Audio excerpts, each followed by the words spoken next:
What's going on, everyone? So Austin the GOAT Reeves led us to a huge victory over the Phoenix Suns. It was a very much needed win. All the games are much needed at this point. We got like 9 games left. We need to go 7-2, 6-3. Ideally, I'd love to sweep the board, but that's always hard, right? And in general, we got to win as many games as possible. I think realistically, the Lakers are going to have to win 42, 43 wins at least if they want to get into that 7th spot, maybe even have a shot at the 6th seed. I think if you get to, say, 500 on the season, I think realistically, you're probably looking at like the 8th. Maybe you get the 7th seed with other teams stacked up. But if we get this level of Austin Reeves, the Anthony Davis we saw in this game, dominant in the second half, give me like a full game of that Anthony Davis with Austin Reeves. And then D'Angelo Russell was huge this game, as well as, Jared Vanderbilt, Dennis Schroeder, several other guys. But those three are big three of Schroeder, of D'Lo, Reeves, and Anthony Davis. Those three really led the charge in this game, and hopefully that can continue going forward. Obviously, LeBron James should be coming back. We'll get some news on him and see how that evaluation goes. And then hopefully he can be back in about a week or so, maybe even sooner. Maybe we'll get lucky. But when you're looking at the standings here, you see that the Lakers are now back into the 10th seed, but it is so tight. I mean, seriously, between the 4th and the 12 seed, you're talking 3 games. Literally, 3 games separate the 4th seed Phoenix Suns and the 12th seed New Orleans Pelicans, right? The Lakers are only half a game ahead of the Pelicans and the Jazz, and we are currently tied with the Dallas Mavericks for the 10th, 9th seed, but they have the tiebreaker because we ended up losing to them, and it's just rough, which would have been nice because we would be at 500 right now, and we'd be ahead of the Mavs, but that's neither here nor there. We can't look behind. We can only look ahead. And we have to continue to push ahead. You see, we're only 2 games out of 5th. We're a game and a half out of 6th place. The Warriors have several games on the road. Timberwolves, we'll see how they go. They got a tough stretch of games coming up, and still a lot of questions with Anthony Edwards. When is he going to return? If he does return, are they rushing him too soon? Karl Anthony Towns, he looked good back in his first game, but is he going to be able to stay healthy? Is he going to be able to find his groove? A lot of questions there. Clippers, they lost Paul George, and they got a tough schedule. They could completely fall out. I mean, literally, there are 2 games out of being completely out of the playoffs entirely and have a really rough stretch. So there are a lot of questions with them. The Warriors play several road games still, and they've been terrible on the road. The Thunder are really kind of hitting their stride and been really good, but we play them, and they have a couple tough games that hopefully we can gain some ground on. And then the Dallas Mavericks, they're just really hot and cold, right? They're kind of a big question mark. Can't really play some defense.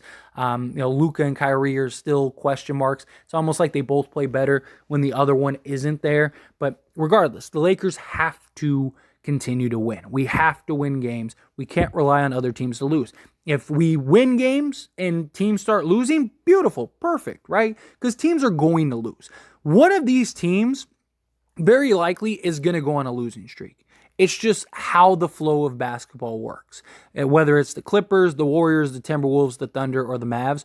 I mean, some of these teams already are, right? But ideally, you have 2 of these guys go on a losing streak or just lose 2 games less than we do, and boom, all of a sudden we're in the 7th seed, maybe even the 6th seed, depending on which teams those are, right? And so got some tiebreakers over a couple teams. If we beat the Thunder, we would have the tiebreaker over them, so that would be huge. That's the next game that comes up. And when you look at our schedule, gotta win that Thunder game. That Thunder game is massive.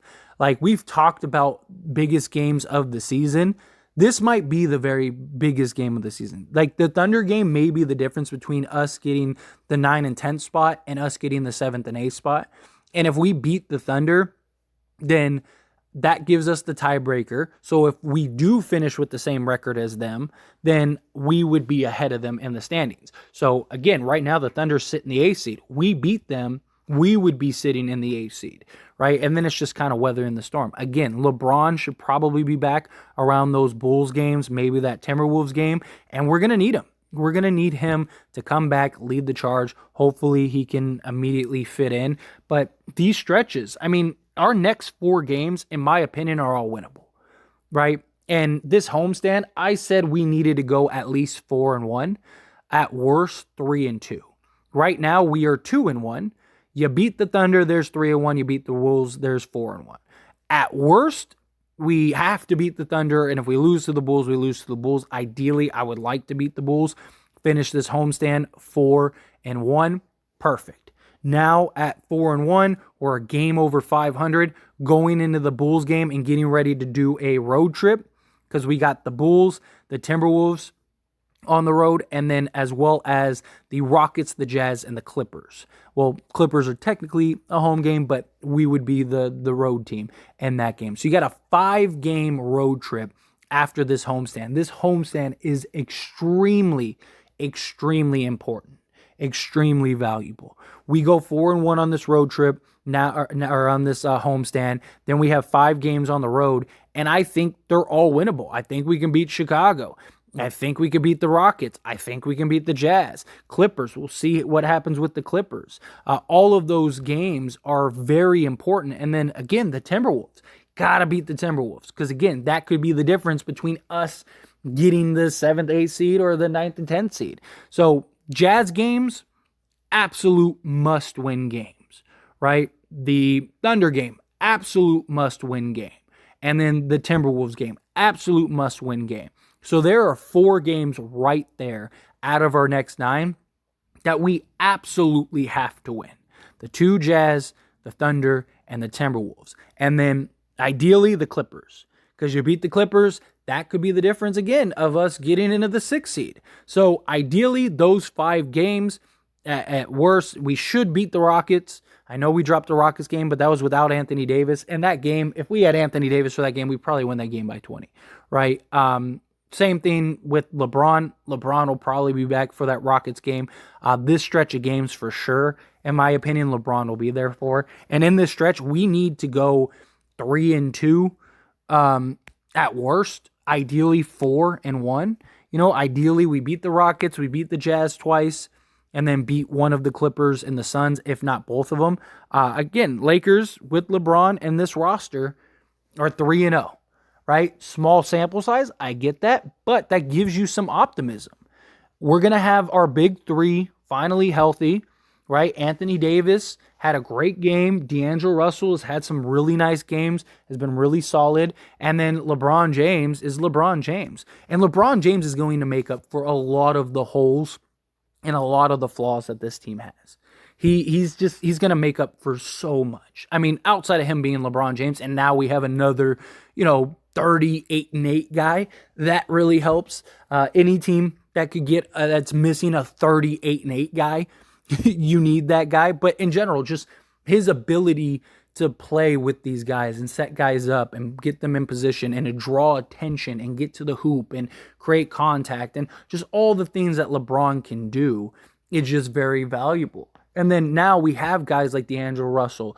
Troy Brown has been shooting the ball very well. Malik Beasley, I think he plays a lot better. I don't think it's a coincidence that Malik Beasley had his best stretch of games with the Lakers when LeBron James and D'Angelo Russell were there. Because that's 2 guys that can play, make, and set him up. And teams are really gluing guys to Beasley, right? Making it very hard for him to get shots off or just get space to get a shot off in general. That, I think, changes a lot when we get LeBron James because teams aren't going to be able to glue themselves to multiple guys, right? Because LeBron, you can't leave guys one-on-one with LeBron James. LeBron James is going to destroy you, right? Same thing with Anthony Davis. That's why teams, what they're doing is they're double or triple teaming Anthony Davis every time he touches the ball and making other guys beat him. Austin Reeves has been stepping up. I mean, imagine the lineups of D'Lo, Reeves, LeBron, Vanderbilt, and AD. Good luck. Pick your poison. Who do you want to beat you? Austin Reeves can just go off and get you 20 to 30 a game. Got LeBron who gets you 20, 30 a game. D'Lo gets you 20, 30 a game. Anthony Davis gets you 20, 30 a game. Beasley, I think he steps up. Dennis Schroeder, right? I mean, LeBron is going to put this all together. And I really think when LeBron gets back, I hope he gets back with at least 6, if not 7 games. I really think we go at least 4-3 at the worst, I think, in that stretch. Ideally 5-2. Because, I mean, we're already winning games and already going on win streaks and already doing the job without LeBron. I imagine LeBron getting back is going to make us that much better, right? I believe we are a legit contender if everyone is healthy. And I think LeBron healthy, he's gotten all this rest to not only just rest his body, but his mind too. Clear his head, rest his body, 38 years old. And now he can kind of ramp back up, get into the games, and really kind of make this impact. And let's push for the playoffs and push for an NBA championship. I really think we're going to have to go 42, 43 wins at least. I think if we get 43 wins, I think that gives us a real shot at getting the 6th seed. A real shot. Because, I mean, you just look at all these other teams' schedules and you look at how tight this is. I really think the 6th to the 10th seed, I think the 9th and 10th seed are probably both under 500. I think the 7th and 8th seed are probably at or a game above 500. And I think that the 6th seed is probably only 2, maybe 3 games over 500. Which, if that's the case, then like I said, you got to go 42 wins, 43 wins, ideally. Something like that. I think there you go. I think if we get to 43 wins, I think we might be the 6th seed, right? So if us to get to 43 wins, that means we have to go 7-2 over our next 9 games. If we win 6 games, that gives us 42 wins. I think both of those are doable. I think it's possible. And I think it's going to start with the Thunder game. We got to get the Thunder game. We get the Thunder game. That is huge. That is massive. That gives us just so much confidence. 3-game winning streak. Not only are we in a 3-game winning streak, but now we're playing the Bulls at home. I think the Bulls are our home. I think the Bulls are very winnable, right? And then maybe that second Bulls game, we get LeBron back. And all of a sudden, it's like you got that confidence boost. You're going into that game. You're going into Chicago, which may be tough, but you trust that LeBron understands the urgency. I mean, it's not out of the realm of possibility. If we win that Thunder's game and we win the Bulls game and LeBron comes back, it's not unlikely that we don't lose a game the rest of the way, which is crazy to think about. But it's really not unlikely. You look at our schedule, you go, man, if we can win these next 2 games without LeBron and LeBron comes back for that next Chicago game, we realistically could win all 9 of these games, and then that would give us an 11-game win streak. And 9 games, that would put us at 45 wins. If we get to 45 wins, that might make us the 5th seed, which is crazy to think about. But don't want to get too far ahead of us. Just take it a game at a time. I believe in this team. But as always, let me know your thoughts and opinions down in the comments below.